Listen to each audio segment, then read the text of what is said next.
Record. Hi, I'm Tom Wade from Gun Dog Trainer. In our 15-minute trainer series, we take a dog from start to finish using 15-minute segments to help you train your dog.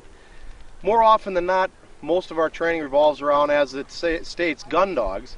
But today we're going to show you the same things that we use and apply with gun dogs and hunting dogs work for a regular, I guess, pet here besides. Today we're going to take out 6-month Finnegan. He's an Irish Wolfhound. To let you guys see that just because he's not a hunting dog doesn't mean that we can't implement and apply the same things we're doing. We've put the electronic collar on him. We're going to go about this teaching the HERE command to start with and work on heel and a few other things. We've been working him for a few days, so he's at least been collar conditioned to this. But the problem that he has is that as a young dog, he feels, you know, in his mind that he can do what he wants when he wants.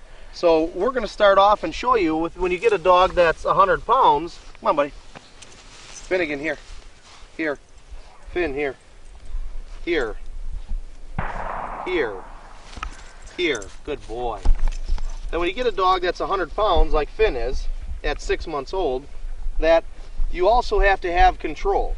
So by having the collar on him, it's just like an electronic leash, and we're working the dog the same way we would as if, you know, this dog had used pinch collars and choke chains, and his owner had done it without a lot of success. By using the electronics, it allows us to take this dog and teach him that he's turning the pressure off. A dog of this magnitude and size, which is going to probably put another 70 or 80 pounds on, you know, a 200-pound dog is a lot to handle.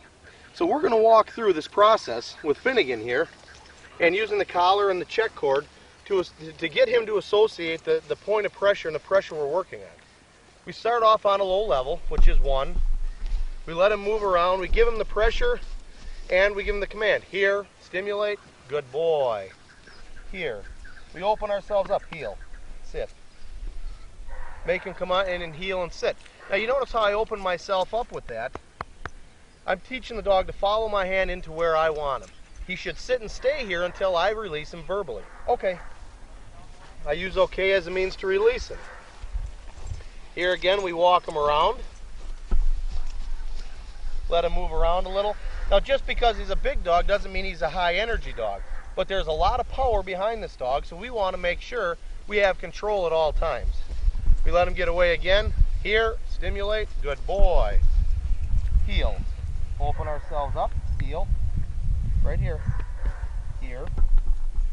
We step into him where we want, we bring him to where we want him to be. Good boy. He comes in and he sits and he's where he should be, under control. Good boy. Okay. I release him, he goes on his way. Now we have the cord on him, and we're going to take the cord off in a minute because we had worked this dog for a few days. Now being he's only a puppy, he looks like a big dog, but he's 6 months old and he's still a puppy. We can only take that 15-minute series and utilize that because mentally he can't comprehend much more than that. We're going to let him walk around here. Come on, Finn. Good boy.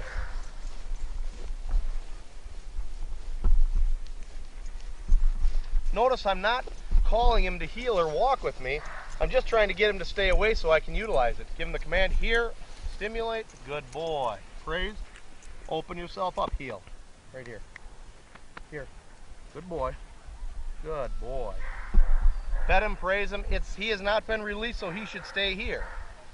Sit is a stay command as well as a sit command. Once I gave him a sit command, he should stay here until I release him. Okay, good boy. By using a simple term like okay, the dog learns that then he is allowed to move and go on his way. Again, we let him move around.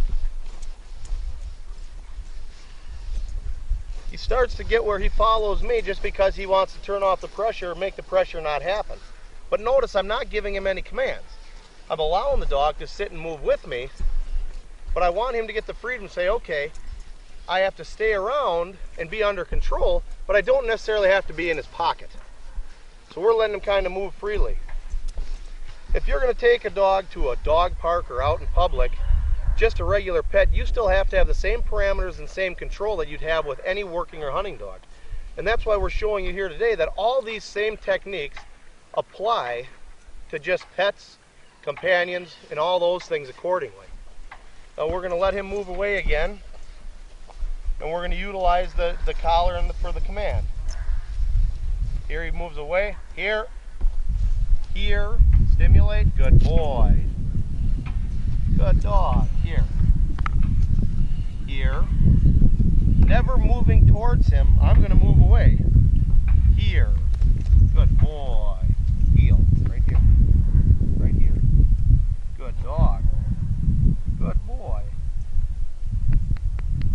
Okay. Good dog. Now notice, I can utilize that collar, not have to change my dialect, not have to change how I'm talking to him, but letting him turn off the pressure himself allows the dog to make the decision what he wants to do. And in this case, he wanted to sit there. There was a distraction.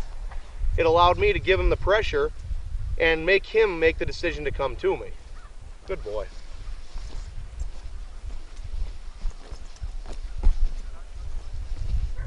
Now if you notice also the size area we're using to do this.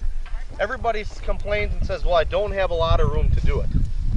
This is a training field set up for training, but you could use any baseball field, soccer field, the backyard to utilize, and understand and accomplish these small goals.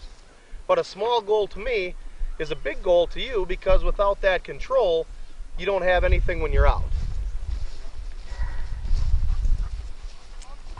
Here we go again. Here. Good boy. Moving away from the dog. Heel. Right here. Good boy. Right here. Here. Here. Notice I move him to where I want him. Is it okay where he sat? He was that heel kind of off kilter? Sure, but that's not acceptable to me. By allowing the little things to happen and the little things, the dog get away with the little things, it allows him to make a decision what he wants to do, not what we want to do. Keep it simple. Keep it the same. Keep the dog where you want him, how you want him every time. We're going to do one more, and then we're going to take the lead off and do a couple that way. Okay.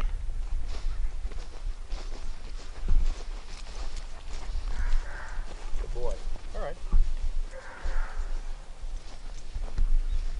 right. Now he knows what's going on here, and he kind of has an idea of, he doesn't want to get the pressure, so he's hanging around with me to eliminate that. So I'm going to just make it not so artificial and kind of move around, so he has to move away from me. Here, stimulate, good boy. Moving away, heel. Sit. Good boy. Don't be afraid to praise him when he does it right. Good boy. Now we're going to take the cord off. Okay. Now he's got freedom. And now he doesn't feel the drag of the cord. He doesn't feel the cord holding him in his mind, but he knows that he doesn't want to make the mistakes. So we let him move around a little. Finnegan, here. Good boy. Stimulate him, give him the command. Here he comes. Heel. Sit. Sit. Good boy. He wants to lay down. That's not a sit. Pick him up. Laziness allows him to lay down. We gave him a sit command, he's got to sit. Okay, good boy. Come on, you. Okay. We let him move around.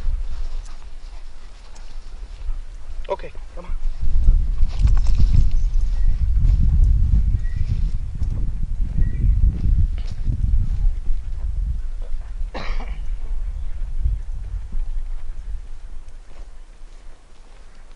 Now notice I'm not talking to the dog while I'm doing this. I don't want him to always think I'm having contact with him. I'm talking, but I'm not directing it towards him. I'm trying to get him to have his freedom and do what he wants, so we can work on, what we've been working on with the collar. I can pet him and acknowledge him, but I'm not going to give him a command until I feel as though I want to. And this is what typically happens. I call it they get clingy. They get where they want to get close to you. They want to cling by you because he doesn't know that it's me giving him the pressure, but he knows it's associated with what we're working on. So the easiest way to eliminate it is hang out so you never get yourself out away from him. Now if you notice, nothing's changed as far as this dog's demeanor from start to finish, because in his mind he's making that decision. He's getting the pressure, he's turning it on, he's turning it off according to what the commands were given him. Now notice he's staying with me. Now this is, mind you, is a 6-month-old dog that's maybe had a collar on him twice. We've worked through some of this stuff, But you can see when done correctly and taken in those 15-minute small spurts that the dog can actually comprehend what you want to do. Now here's my opportunity. Here, stimulate, good boy. Open myself up, heel, give him a direction to go. There we go, good boy. He heels, he comes in and sits. Good dog, good boy. I'm Tom Waite from Gun Dog Trainer, and this is your 15-minute trainer for the common house dog on collar conditioning and working on and off lead. Thank you guys, and look forward to our videos here in the near future of the other things we're going to be working on.